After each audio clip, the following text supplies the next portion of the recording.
Malik and Oz meet face to face to work on their relationship. Charles, one of the zoo's curators, takes on the role of surrogate mum to look after an orphaned wallaby. And Otter Jana finally gets to meet her hot new Aussie boyfriend. It's another day in the busy life of Auckland Zoo. Animal couples spend quality time with each other in the early morning sunshine. And as a result of the atmosphere, new families are popping up everywhere.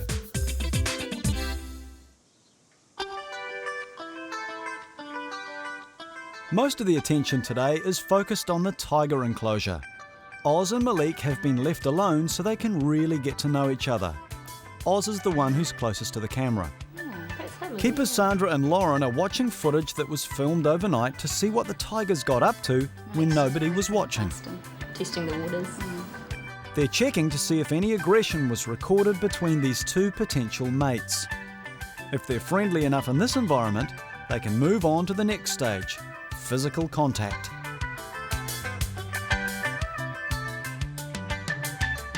He seems very relaxed. He's nice and relaxed, that's great.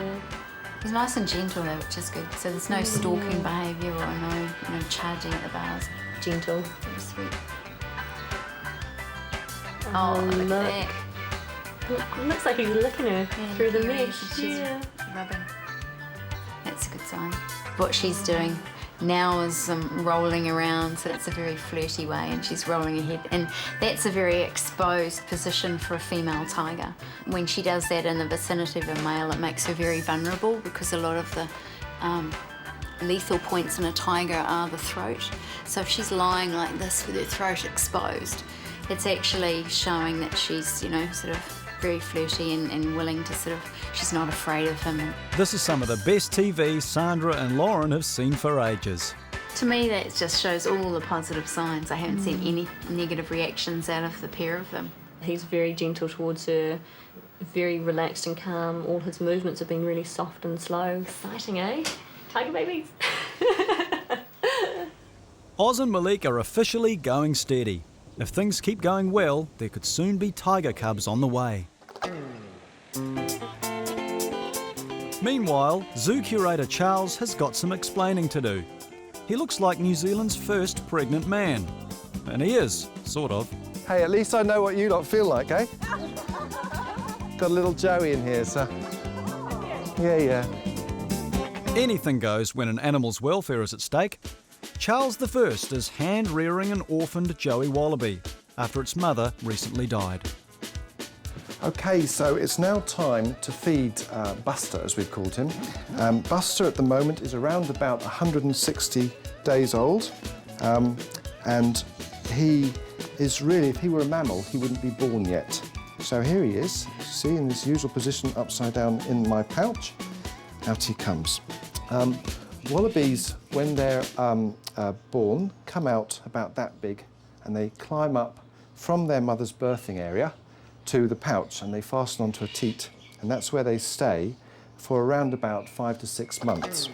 So he's still a fetus. So he's been with me 24/7 since we found him, and the sound of my voice and why I keep him there is for my heartbeat is something that he finds very soothing. So we're going to now just take him over a little bit like that. Hey, little fella.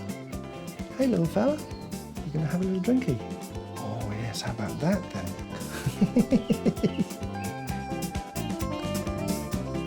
Buster's a Palmer wallaby, one of the smallest and rarest types of wallabies. So Charles has got a very big little responsibility up his jumper. So I think he's absolutely cracking little fella. I've got full of admiration for him. I'm very proud of him. Yeah, he's done really well. Really, really well. You see how he's just slitting his eyes a little bit? He's as happy as anything now. Buster's in very safe hands, but his future is not going to be a walk in the park. His immune system isn't as good as it could be, so we have to be really, really careful with sterilising his teat and the bottle and so on. So it's a very delicate balancing process. Will he make it? Well, he'll be the first one that we've pulled through if he does. Hey, little fella, I think that's going to... Oh, come on, let go. Come on, because you're going to be getting cold soon, fella. There, it's all gone now. There you go. What a good boy. There you go, little fella. And we'll just do his little feet. A bit sore on the feet, aren't you? Fantastic. I mean, look at him. How can you not love him, hey? OK, he's really, really tired now, so what I'm going to do is put him into a brooder, which is like an incubator.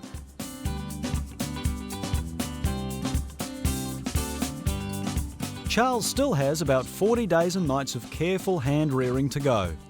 It's going to take a lot of patience and luck for baby Buster to make it through. See you in a wee while. Over in the tiger enclosure, Oz and Malik, the happy couple, are being closely monitored. The tigers have spent a night together with steel mesh but no chaperone, only a camera. Today they're going to really experience each other's company for the first time. Keeper Sandra's taking charge. The other keepers are standing by just in case things get out of hand. Yeah, on this slide here. I'll go on the... You might be better on the slide. I'll go on the middle slide where I can watch both of them.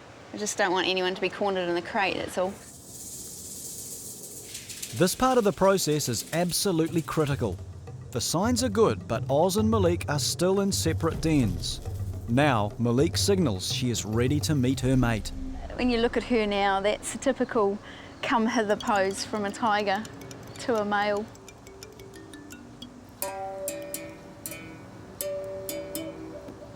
And you're so cute.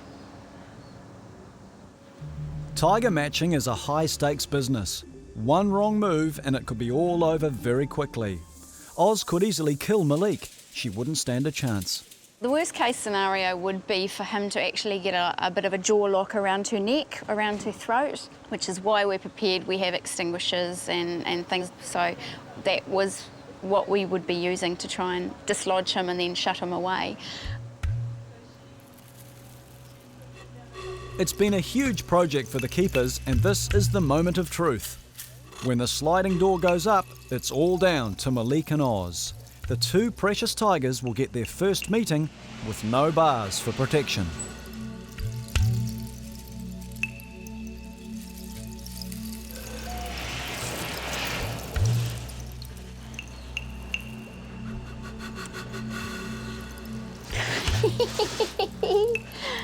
Hi, cutie.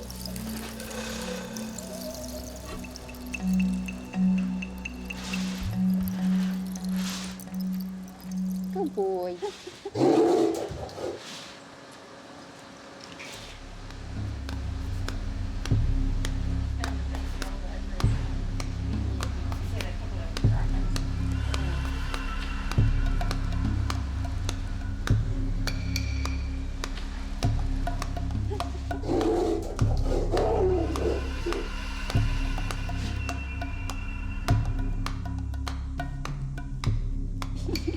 Look in his eyes. She's showing him that she's an older female and quite strong in personality and not to be messed with. And we're lucky with him because he's actually quite young and probably quite easily influenced, and he hasn't really been exposed to this before.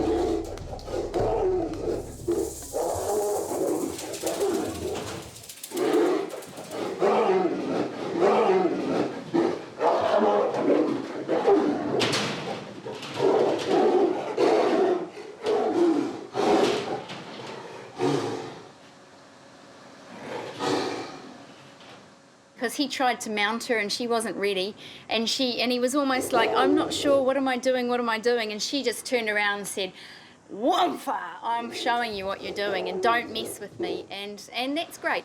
And to prove it, Malik gave Oz a special souvenir, one of her claws stuck in his hide like a little message spike. So far so good, but will the tigers continue to tolerate each other? Malik's been the initiator, and she's done the ankle tapping and a bit of the playing, but it's quite funny to see how the moods are just so changeable. They can go from being smoochy and playful, and then all of a sudden this full-on front contact, and this is all very normal. This is what happens with tigers.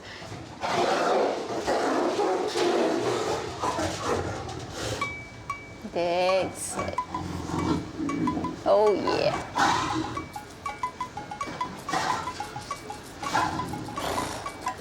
Yeah, you worn out, aren't you, sausage? Oh, good boy. Oh, look at you big smoocher.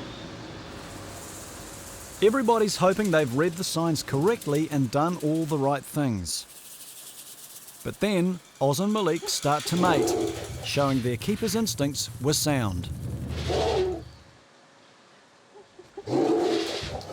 He's looking down to see how much further down he's got to go. Oz's lack of experience is painfully obvious. She's old and knows what she's doing. Even though she's a lot less heavier than he is, she's got the experience to actually say, this is me, don't mess with me. And he's found out that he's not allowed to mess with her.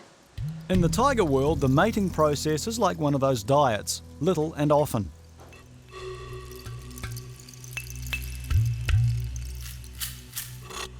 The female tiger has to be mated many, many times over the course of a day, and from the 5 to 7 days when they're in season. So you're talking anywhere from 16 to 35 times a day. Oh, now they're having a wee mating. It goes on, off, sort of, you can have 16 times an hour sometimes. It's all going really, really well. It just seems very, very natural. And I'm just looking forward to seeing what the results will be. After a quick break from each other, Oz and Malik will carry on loving for the next few days. Fingers crossed, Malik will soon be pregnant. Well, all we can do now is wait. We'll definitely know within a month if she doesn't come into season again. Tigers are solitary animals and prefer to keep themselves to themselves. Malik takes a rest and Oz wanders off on his own till their next meeting. At the otter enclosure, there's another happy couple in the making. Keepers are hoping Jana and her new Aussie boyfriend Juno will follow the tiger's lead. Otters have teeth and claws too, but these will probably only be used for tickling. You can have that. It's okay. There you go. He's very, very food orientated, so anything related to food, he'll just take his food and run off.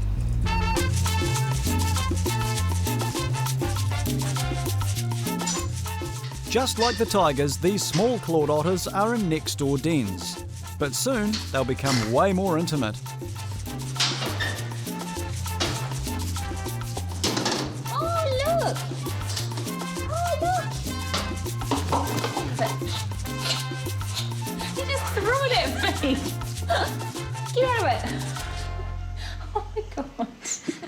That gave me such a fright. The see-through perspex barrier is gone. Now it's time to get touchy-feely. Keeper Amy hopes the otters will take the plunge.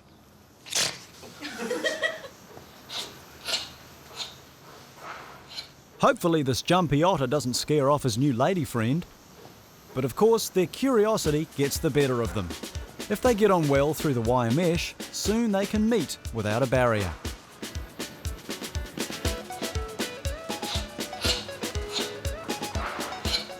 It's so sweet. That was excellent. Didn't even try to bite or anything.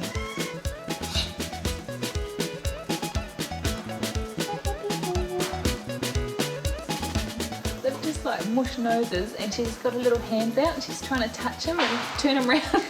He's playing hard to get. He's just kind of whatever. The first meeting has gone swimmingly, so the keepers are going to let them into each other's dens to get up close and personal. What we'll do next is I'll get Paul to open the slide and then just step back and allow them the space to kind of investigate each other and see what happens.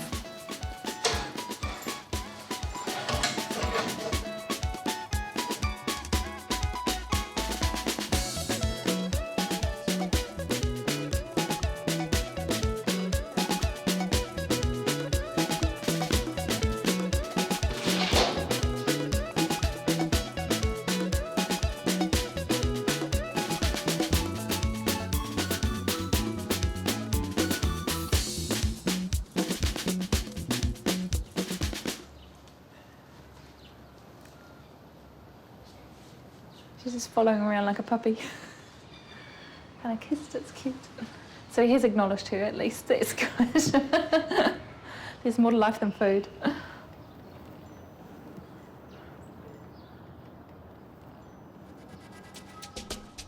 So Juno's just going around now and he's scent marking everything in sight, which is quite cute. So he is subtly kind of showing off to her and establishing where he sits, sort of that he's the boss almost. So that's really cool. Now Juno and Jana are comfy with each other, the next challenge will be to see if the Bonnet macaque monkeys put out the welcome mat, because the otters are about to move in.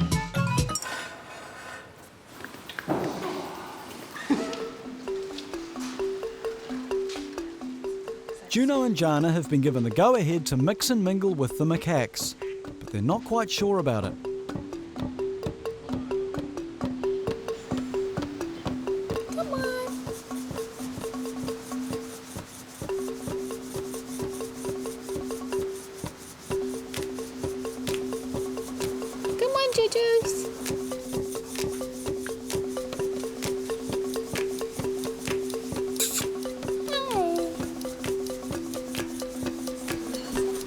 He's out. Oh, yay, you clever little otter. Oh, he's slinking. Hello, babies. Oh, look at you, brave Jana. The otters have now moved in, but the Bonnet macaques might not like the new living arrangements. This is the first otter-macaque combo, and it may not work out.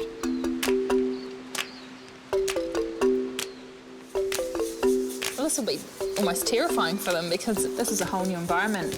Jana's been taken away from her family and plonked with this strange man and kept inside, and now they're going out into this huge expanse of an enclosure.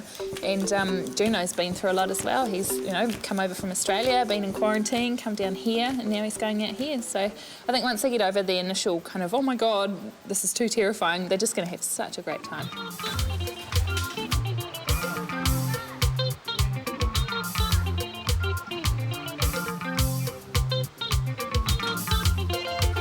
Lock that and we'll get their little hands under it.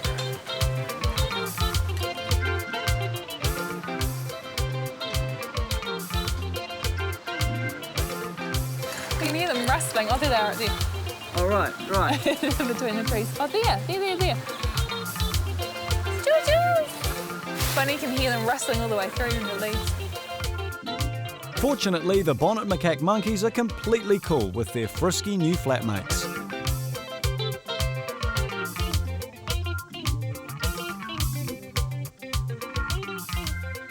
Really, really good. The plan for the rest of the day is to leave them with access in and out.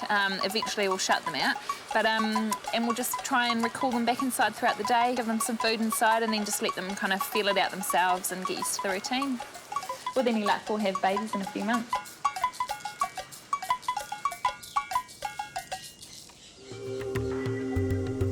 Over at the Aussie Walkabout, and after 9 days and nights playing mum to an orphan Joey, Charles has some news about Buster, the little mate he's been literally so close to.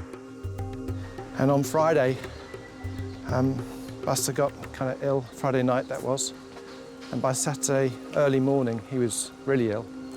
I took him to the vet on Saturday morning, 8 o'clock, and he was diagnosed as having yeast and bacterial infection. We put him on antibiotics and antifungal. So I took him home. Unfortunately, though, at 8 o'clock that evening, he took really bad, and at that point, Buster died. He was a real little fighter, and I thought we had a real good bond, me and him. So, yeah, I'm going to miss the little fella. He was, I say, a real fighter, and I'm really, really sorry. I'm very sad that he's gone. Buster's mother died from septicemia, probably from contact with cat droppings in the Aussie Walkabout. Her untimely death has meant Buster had the odds against him from day one. So the keepers have installed an electric wire on top of the enclosure fence. So far, it's keeping the place cat-free. While Charles is upset to lose Buster, the cycle of life goes on, and the future looks promising. We've got at least another 2 Joeys here. So we've got one that's about that size and one that's about the same size as Buster, when unfortunately he passed away, yeah. 2 Joeys will be great, but there might be even more. Even big wallabies are hard to spot in their rocky, bushy habitat. Most awkward. Oh, there's the Joey, the bigger one, right at the back. You can just see him between all the ferns there. Fantastic. Hey, little fella. Ah, it's just like Christmas, you know. Ta, presents. Yeah. It's all beginning to look up in here, actually. It's great.